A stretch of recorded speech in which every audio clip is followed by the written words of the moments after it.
What are candlesticks?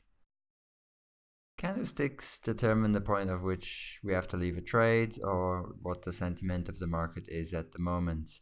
It shows as if the momentary situation of the market's more bullish, bearish, or indecisive. So you've got three different types of candlesticks.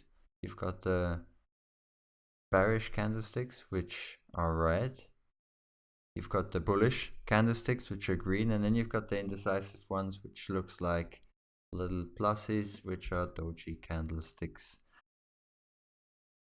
Now, when you're on Binance, Bitfinex, and so on, and you want to be trading, you might see these different candles, also different colors, and you might be wondering how to read them, how they are formed, what the wick means, and so on.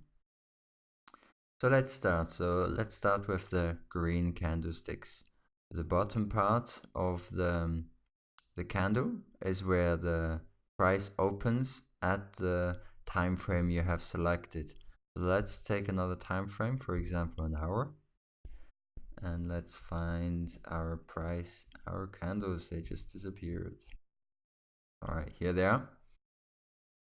So if we take a look at this candle right here, the lowest point at the minute for the candle would be at $5,947.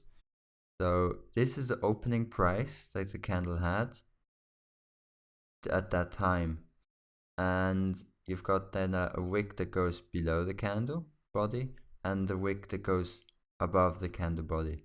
So this represents the minimum value that the currency had during that period of time, and above wick means the maximum value that this currency had during that period of time, so during this 1 hour. And the above part of the body of the candle is the closing price. And when the closing price is higher than the opening price, then the candle is a bullish candle and turns green.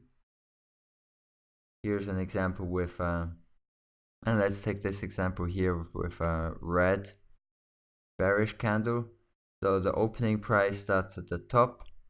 The wick means the highest price during this time frame, and the lower part of the body here, this is the closing price of this time frame, and the wick means the lowest price that this currency had during that certain time frame. So candles are always more or less the same. The time frame is what changes, so the opening and closing times are what changes when you change the time frame.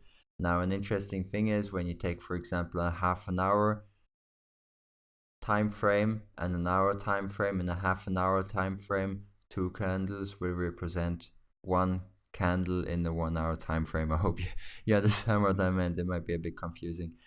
So here we've quickly got an overview of what the basic candlesticks, and here you've got the lower shadow, upper shadow, I like to call it wick, and the body of the candle. So with opening and closing price in this case, it's just to highlight what each part is. Now here we've got the bullish candle, the opening price below, closing price top, the high wick, low wick. Here again with the bearish candle, we've got the opening price is at the top and the closing price at the bottom with the low wick and the high wick.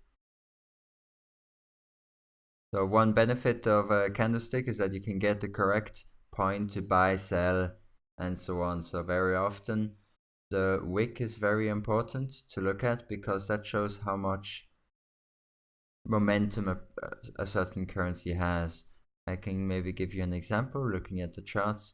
So the longer the wick at the bottom, that means the stronger the bulls are pushing the price up. So here you've got a nice candle and you've got a very long wick at the bottom, and that means that the price has been pushed all the way back up to around $5,740. That means that there's a strong bullish push from the bottom, and it's possible that the this price level can act as a strong support. So when you've got many prices that either open or close on a certain price point, then you can consider that as a support level or resistance level, depending on which direction the price is going. As an example here, I can take my small drawing tool. Where is it? Here. And I can make a line. And here I've got 1, 2, 3, 4, 5, 6 touch points, which is very strong, on the $5,750 mark. So I would consider that as a strong support. Now, of course, it's just an example on how the supports and the opening and closing prices can help you. In another video, I'll be talking about the different patterns you can look at. However, this is just explaining what candlesticks are and how they can help you reading charts. That's it for today. Have a great day and see you in the next one. Bye-bye.